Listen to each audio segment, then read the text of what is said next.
primeiramente, bom dia.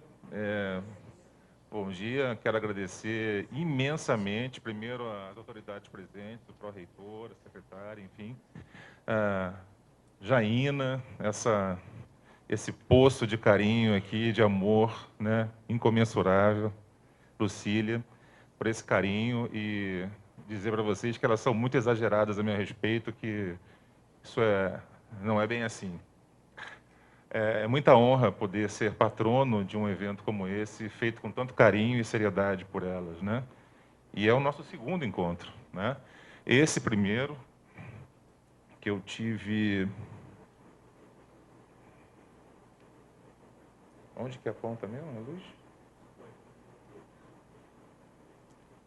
A luzinha onde? Aqui. Eu tive o prazer de participar o ano passado em São Gonçalo, e agora no nosso segundo encontro, né, mostrando que o que foi feito ano passado rendeu sementes e rendeu muitos frutos. Não é fácil fazer um evento desse tamanho, um evento inovador dessa forma. E eu trouxe para a gente conversar aqui, para introduzir essas conversas. Esse programa de hoje está sensacional, as aulas foram feitas com esmero e carinho, a programação é ótima. Então, algumas coisas como provocação, questionamentos e reflexões para a gente poder pensar. A arte de cuidar, que vai ser falada pelo professor Fernando César daqui a pouquinho, numa aula esplêndida. Ela é melhor alinhada à medicina convencional ou à medicina integrativa? Né, Fernando? O autocuidado é uma ferramenta de transformação, requer autoconsciência e estratégias de mudança comportamental. São reflexões. Vocês vão dizer se vocês concordam ou não, o que vocês acham.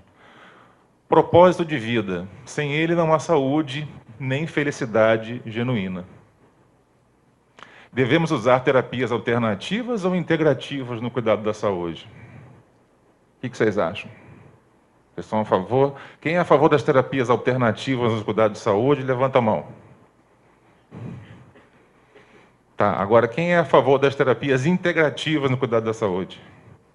O professor Henrique levantou a mão, Cristina. Muito bem. A transdisciplinaridade, como meta de excelência e melhores resultados, é facilmente aplicada. Bom, falando rapidamente, o tema central desse encontro é esplêndido, a arte de cuidar. E eu acho que não existe muita arte de cuidar na medicina convencional, né? Passei a ser um crítico ferrenho desse modelo de uns anos para cá, porque ela justamente gera insatisfações progressivas em todo mundo. Ela é centrada no médico, não no paciente, ela é centrada na doença e não na saúde. O tratamento é impessoal, ela é pouco efetiva, ela é cara demais e ela é excludente. Para se opor a esse modelo, ou para somar e fazer esse modelo se expandir, como o professor Paulo de Tarso já falou, falar depois dele sobre medicina integrativa é complexo. Mas a definição que o Paulo falou é exatamente essa daqui. A proposta de um modelo, de uma prática, de um olhar que seja orientada para a cura, para o healing, naquele conceito de bem-estar, de uma cura plena, e não somente a cura da doença em si.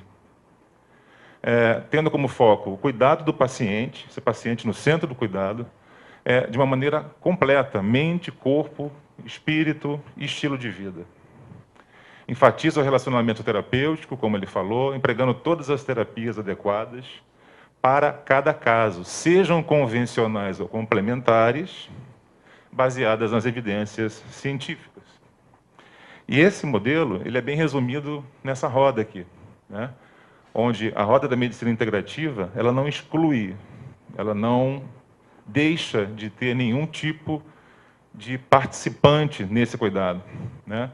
Então, se eu preciso de uma cirurgia, eu vou operar o paciente. Se eu preciso de remédio, eu vou tratar esse paciente com remédio.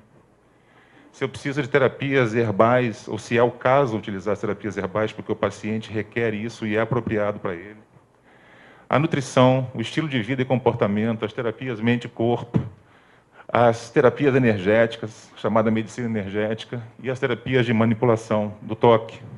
Tudo isso compõe e o vitruviano aqui no meio, no centro do cuidado, se beneficiando de toda essa esfera de cuidado, que não pode ser excludente. Cada caso, a cada pessoa vão ser feitas as escolhas que forem melhor para ele. E nesse escopo do autocuidado, a gente não pode deixar de falar sobre a Roda da Saúde, da Universidade de Duke, onde ela coloca isso aqui, ó, né? Como que nós devemos nos relacionar com esse chamado autocuidado, né? O autocuidado, na verdade, é uma responsabilidade de cada um. Todos nós temos que ter responsabilidade conosco, né? É fácil, né, ter autocuidado, muito fácil. Se nós não tivermos a consciência e o olhar pleno do momento, do estar presente, a gente não vai conseguir conversar sobre isso, a gente não vai conseguir estabelecer nexos de necessidade de melhoria, né? A gente não vai entender que aquilo ali é para a gente. E isso é fundamental no centro aqui que estamos nós, para que a gente faça esses 7 pilares da saúde, que consiga integrar esses cuidados, para que esses cuidados possam estar relacionados a quaisquer práticas, como a gente viu na roda de medicina integrativa. Eu vou receber práticas complementares ou convencionais, eu vou sofrer as prevenções ou intervenções que, meu caso, tiver que fazer. Então, 7 práticas, se eu atentar a isso, movimento, exercício e descanso, aqui está o sono também, a nutrição anti-inflamatória, né? Desenvolvimento pessoal e profissional, o ambiente físico, as relações, as inter-relações e a maneira de comunicação entre elas, a espiritualidade e as conexões mente-corpo. Tudo isso compõe o que nós precisamos fazer antes ou com o apoio dos profissionais que nós procuramos, para que nós comecemos a nos cuidar e aí sim, esse passo grande que nós possamos dar em relação ao cuidado de saúde possa ser somado às ações profissionais de quem a gente procura. É uma coisa interessante para que haja saúde, que haja um sentido, né? A gente tem que ter um propósito de vida. É muito falado do propósito, mas a gente às vezes não sabe nem o que é propósito. E sem propósito não há felicidade, você não levanta da cama para trabalhar, você não tem sentido a sua vida, né? E tem aqui uma definição interessante, que é o Ikigai, que é um conceito japonês que define isso, né, que é uma razão para ser. O propósito, na verdade, é uma razão para ser, para existir, para viver. Qual é a sua razão de existir? Qual é a sua razão para viver? Isso que é o propósito. Você vive por quê? Para quem? E esse Ikigai, ele precisa de algumas coisas para acontecer. Esse propósito. Eu preciso fazer o que eu sei que sou bom, né? Eu atuo em alguma coisa que eu sei que eu tenho uma característica boa. E se eu posso ser pago para essa ação, a gente chama isso de profissão. Então eu tenho que ter uma profissão, ser remunerado por aquilo que eu sei que sou bom. Mas se eu fizer apenas essa relação, vai faltar aqui um vazio. Vai ser confortável saber que tem uma profissão, mas pode ser que não seja uma profissão que eu ame, nem que eu sinta que tenho valor para as pessoas. E aí eu posso estender para cá. Ó. Se eu for bom naquilo que eu faço e amar, eu posso chamar isso de paixão. Eu amo o que eu faço. Eu sou apaixonado pelo que eu faço. Ah, muito bom, legal. Mas falta um pedacinho aqui que é um pouco de sentimento de inutilidade, porque será que as pessoas vão se beneficiar desse meu amor? Ou eu vou ser remunerado por ele, porque eu preciso pagar minhas contas? Tem que ser remunerado, é a vida como ela é. Ainda não está completo. Se eu amo e o mundo precisa daquilo que eu faço com amor, bacana, hein? Aí eu posso chamar de missão. Mas se eu tenho uma missão, ainda falta a sensação de prosperidade, né? A não ser que eu seja um monge budista, eu preciso prosperar, viver. E se o mundo precisa e eu recebo por isso, aquela minha ação, eu chamo de vocação. Quando eu integro vocação, missão, paixão e a profissão, eu tenho um propósito de vida. Então, é fazer profissionalmente o que eu sou apaixonado, para benefício não só meu, mas de outras pessoas, e ser remunerado, justamente. Isso é um sentido de vida. E pasmem vocês, hoje, muitos jovens e muitos adultos não têm ainda definição de propósito. Não sabem o que fazem da vida, o que a vida representa. Como é que a gente vai ter uma saúde integrativa sem um conceito de quem sou eu, para onde eu vou, o que eu faço? E isso é importante demais, porque, olha só, esse cenário aqui das Blue Zones, das regiões na Califórnia, em Loma Linda, em Costa Rica, Nicoya, Itália, Sardenha, Grécia, Icária e as ilhas de Okinawa, no Japão, esse cenário aqui foi visto 4 grandes características para que essas populações, essas regiões, sejam consideradas as mais longevas, as mais felizes e as mais saudáveis. A densidade de centenários aqui é absurda. São as densidades maiores de centenários no mundo, são nessas 4 Blue Zones. E olha só que interessante, 4 grandes características resumem o porquê essas regiões têm essas distinções. Elas fazem bastante atividade física, e não é em academia. Atividade física de atividades de campo, de trabalho manual, de andar muito, de subir, descer escadas e morros, enfim. O exercício e a atividade física presente. A sensação aqui de inter-relação pessoal, que eles chamam da política de tribo, do senso de tribo. A conexão.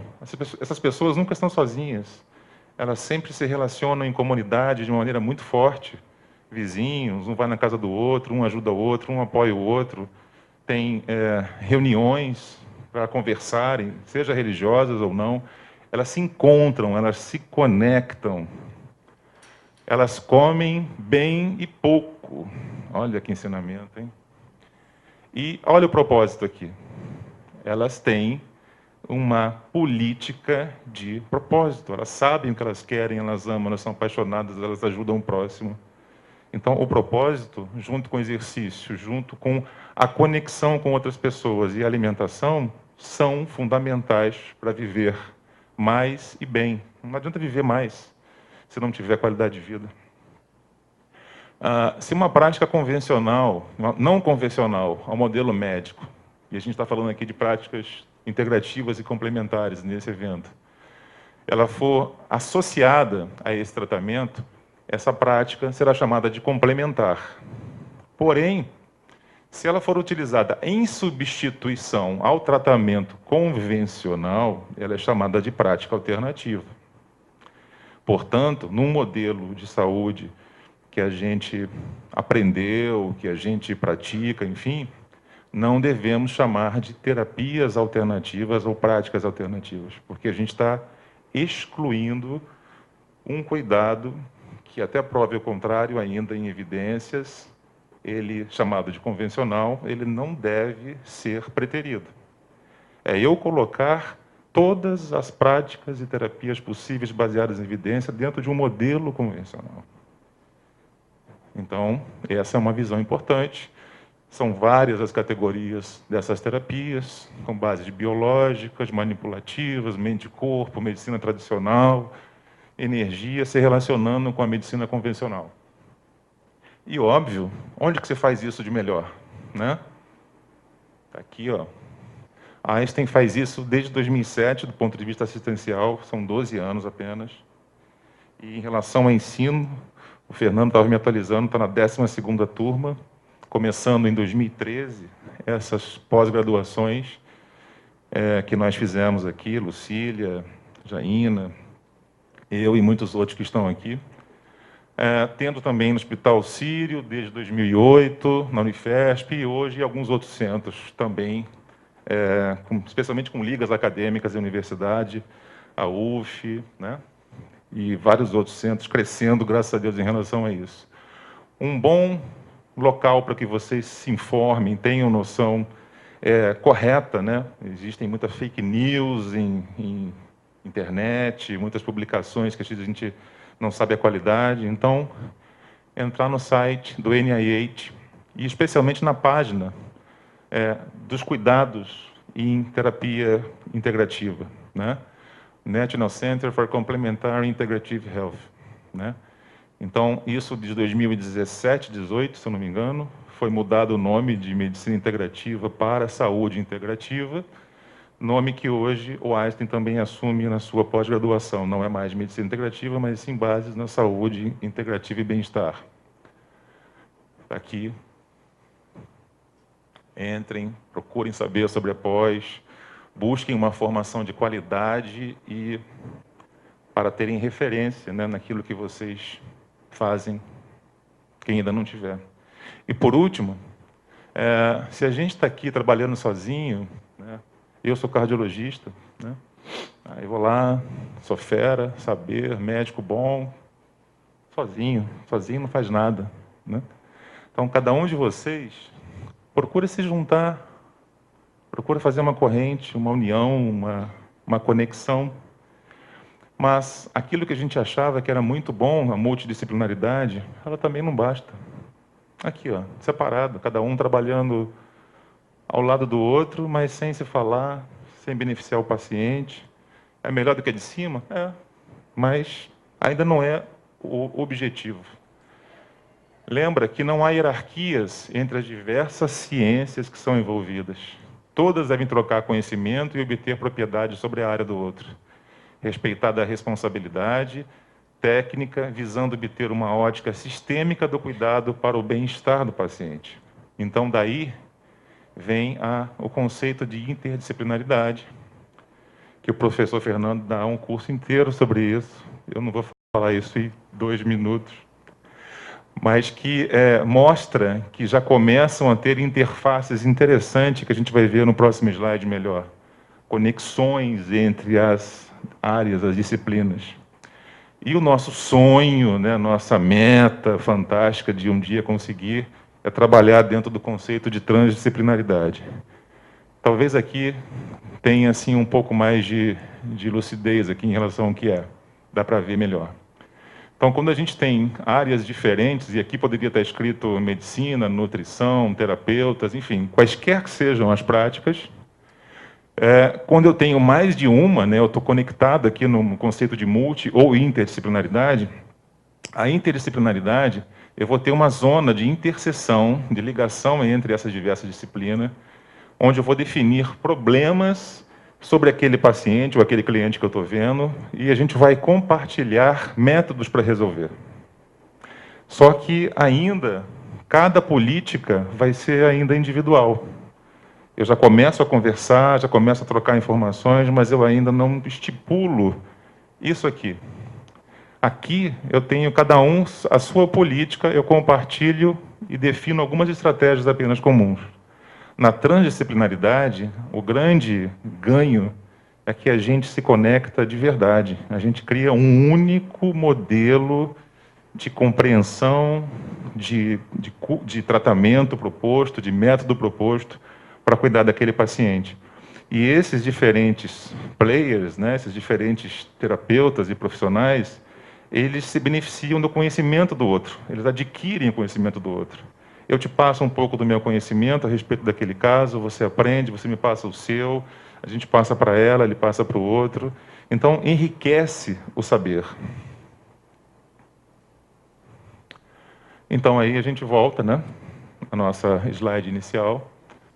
A arte de cuidar, na minha opinião individual, Fernando vai falar se eu estou mentindo ou não, ela é melhor alinhada à medicina integrativa. O autocuidado é uma ferramenta de transformação e requer autoconsciência e estratégias de mudança comportamental. Certíssimo, né? Se eu não tiver ferramentas de mudança comportamental, eu não mudo, eu não modifico a minha maneira de agir. Isso é uma outra aula. Sem um propósito de vida, não tem como ter saúde nem ser feliz. E a gente deve usar sempre as terapias integrativas no cuidado da saúde e não as excludentes, não chamá-las de terapias alternativas. Aquilo que a gente chama de terapia alternativa, para não ficar confuso, pode, através da propriedade desse novo nome ou classificação, ser usado da mesma forma. Só que você está dizendo, eu pertenço a uma conexão de cuidados.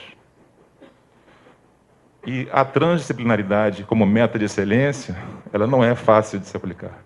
Ela é uma meta que muitas vezes não se atinge, mas a gente tem que sempre procurá-la.